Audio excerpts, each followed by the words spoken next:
Welcome to No Room for Phonies, episode 87, a follow-up with about our conversation with Dr. Carrie Mongitz, our naturopath. So the big quote that I found is, "I have every expectation that naturopathic doctors that recommend supplements will take over from expensive conventional healthcare that relies on costly pharmaceutical prescriptions."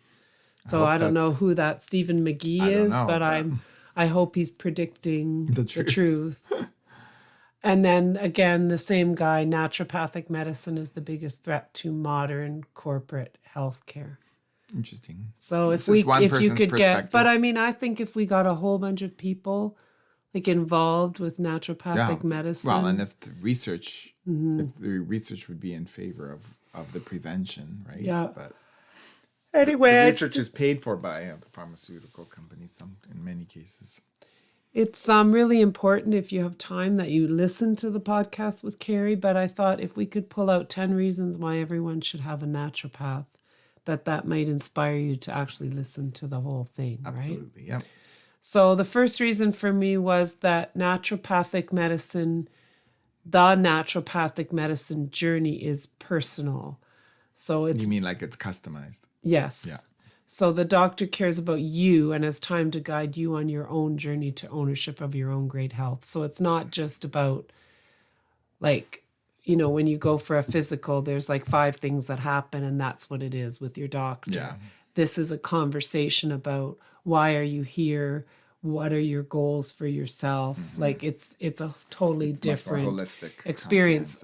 It is a totally different experience to me. It is. Well, yeah. Yeah. Although they do use blood work, and this is the second thing, and that's what you were referring to. They look at numbers in blood work in terms of prevention, not in terms of, well, you're in the normal range, or so you're fine. Range, or so you have to start taking this medication. It's more about, like, you're approaching the out of normal range. Well, I want people to go back and listen, but the range that she described for iron is ridiculous. Mm-hmm. Well, it is. Like, that's a huge gap anyway, but they have to go back and listen to the details. Yeah, you have to listen to the details. So anyway, those are the first 2, the personal journey and the use of the prevention aspect of naturopathic medicine. Well, and I don't know if you have it listed anywhere else about the way, we take our cars in for oil changes. And I don't know if I say that or not. But, we do a lot of us take care of our cars well enough. To prevent issues with them, like you. Yeah. Yeah. And you can replace a car, you can't replace a body. No. So number 3 is that they provide a different perspective. And I've said this before, just about anything to do with doctors, that having only one opinion about your health is always a mistake. It doesn't matter about what the issue is with your health. You need to see more than one doctor. Yeah, absolutely. It is never a good idea to just take one person's. If I had taken one person's word for my issue, I would be taking biologicals and unnecessarily. So, and if I hadn't seen more than one doctor, I could still have cancer in my body. Yeah. So. Yeah. Number 4 that I had is, they can educate you on simple and healthy ways to maintain and improve your health. They can talk to you about tea and herbs and supplements that can help you without really breaking the bank. And there's a range within naturopaths. Some of them go into a little bit more into homeopathy, which some people feel a little bit more magical thinking. Right.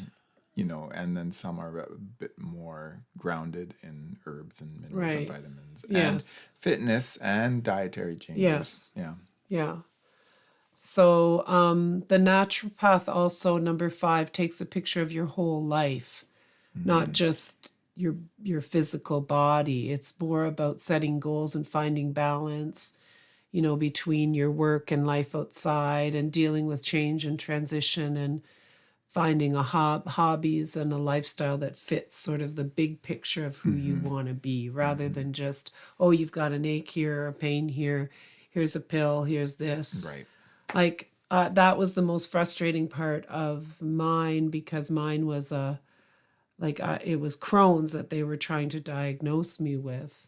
And I wanted to talk about diet. And even when I went to the doctor and said, well, I'm trying to lose weight or I'm this, Don't worry about it. don't worry about it. Don't make your life Oh, and miserable. when I said that I was going to cut out the 5 inflammatory things from my diet, oh, well, you don't want to do that. You want to have fun and live and enjoy what you're eating. And I'm thinking, there's so much for prevention. yeah, it was ridiculous. So, and I think then number 6 reason about why everyone should have a naturopath is because a naturopath is a doctor. They've studied they've done all the same an anatomy, medical school, everything. They know how to read the tests and blood work. They present other options to treatment, and they take your health seriously, like you're part of their community. They have more time and they take more time, and they're usually available to you more than your doctor is, because they can help you in a crisis. Yeah. Like we can actually text our naturopath. I don't know if that's... I don't think all of them do that. But I think all will probably see you within 24, 48 hours. Yeah, like it's a whole different way of... You won't get we can make an appointment for you in 2 weeks, or why don't you go to a walk-in clinic? Yeah,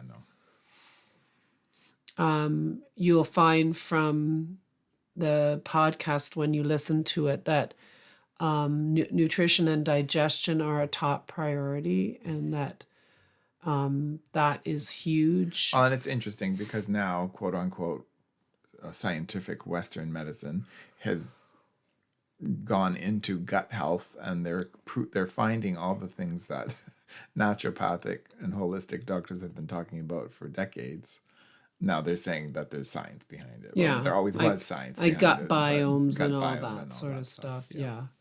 But I mean, if you listen to the podcast, you'll hear a lot about gut health and why it's important. And it's the other thing about the naturopath is that you always get the information for yourself. Like you can keep your records and you can read them, and you can ask as many questions as you want. Yeah.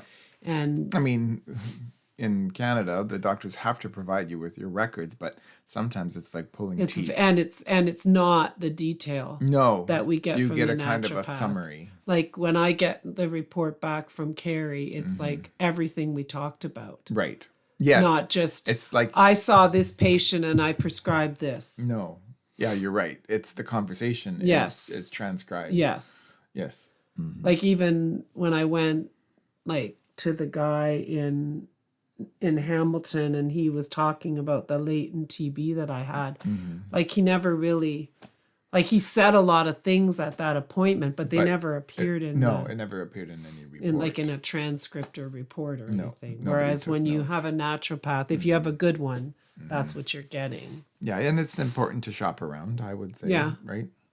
And I mean, they make you feel better about yourself. They start where you are and you help you set goals to improve your health and stay positive. Like even once when I was kind of disappointed with some blood results and was a little discouraged, I was able to text that to her, and she was able to respond to that and reasure me and help me and put whatever. Your mind at ease.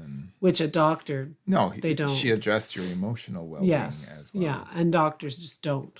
They don't. No. Lastly... I mean, the only time, like when I was talking to one of your doctors at one point, and I said, well, I'm concerned about your mental health, and he actually did respond. Yes, that one did. But it's few and far between that they actually, when we're in this era of mental health and everything, it's also important and everything, and yet they just don't. It's quite interesting to me. And the last of the 10 is that they are willing to share their principles with you, like teach us. And they share their personal stories and their own journeys. Right. And you feel that they're human. Yeah. So, I mean, I think those are 10 really good reasons to, pursue having a naturopath. And I think a naturopath, we're in a bit of a bind, I think, in the world, because if you don't like your family doctor, you feel trapped because there aren't enough and you can't get one and whatever. But I mean, we personally don't have a family doctor right now because the family doctor we had was terrible. Yeah. And so we left him. And now I use something called the Watson Medical Clinic in Toronto, which... So it's a 2-hour drive if you're going to go in person, but you do it remotely. You can do a lot online. And most of anything that is above, like, sort of regular stuff... Yeah. Like, and now then they refer you to to a specialist. That you just get a referral, and when you think of the doctor on the Little House on the Prairie and how they had to do everything. Yeah, but I'm just saying. No longer. But and like in the case of our naturopath, like I could take my scans and colonoscopy reports and all those things and show them to her and ask her what she thought. And she can read a lab report. She can read as a like a doctor. You know, like she is a doctor. So. And she can make give you some feedback on what she's seeing based on her training. Yeah. Just like she has as much, to me, sometimes I think, she has as much training as a family doctor. Oh, yeah. Right? Yeah. If not more. Mm-hmm. And so, you know, I think that if you don't have that kind of a relationship in your life, like I would say that I would see my naturopath way more than I would ever see a regular doctor. Mm-hmm. Because, you know, if you get a cold, your family doctor's not going to do anything for you. If you get a rash, your family doctor really isn't going to, they might prescribe after some kind 2 of weeks, cream or whatever. Yeah. And I mean, say you come down with and you have a terrible earache or something, and you know, like for kids, like they go through that sort of stuff, and you have to. There are things. Yes. But I think our naturopath is strong enough to say, no, you need to see a medical doctor or this, you know, because like she wasn't trying to give us some kind of voodoo to cure your cancer. No. Like she was giving you things to help you stay strong and be ready for the surgery. Where I know that she would say oregano oil would be good for colds. She didn't say, take oregano oil and that'll cure your cancer, your prostate cancer, which there are people that do that. Yes. So yeah. No, and she was alongside me emotionally as a medical professional through my cancer diagnosis. She did a lot of research and sent us a lot of information that we could read about stuff when I was in that research kind of stage where I was doing all that. So we really encourage you to listen to the podcast. It was a great experience. There's a lot of funny stories and a lot of really great anecdotes within it. Yeah. And I have to say, Carrie, we really appreciate you. Yeah, we do. And we really appreciated the time you took and the amount of personal stories and things that you shared, because it's a longer podcast, but listen to it in 2 parts or do something because it's really worth it. So then on May 15th, we're going to be talking to your friend than mine, but I'm getting to know Tabitha. And we're kind of going to do it on being a mom and doing what you love and making a living and just telling some stories about our lives and being vulnerable and sharing what we have learned by working hard and trying to live our best lives. So it's going to kind of be the month of Mother's Day. The month of May. So that's next. So thanks for joining us. And again, please take the time to listen to episode 86, which is our conversation on naturopathic from the care stream with Dr. Carrie Rongas. Good night.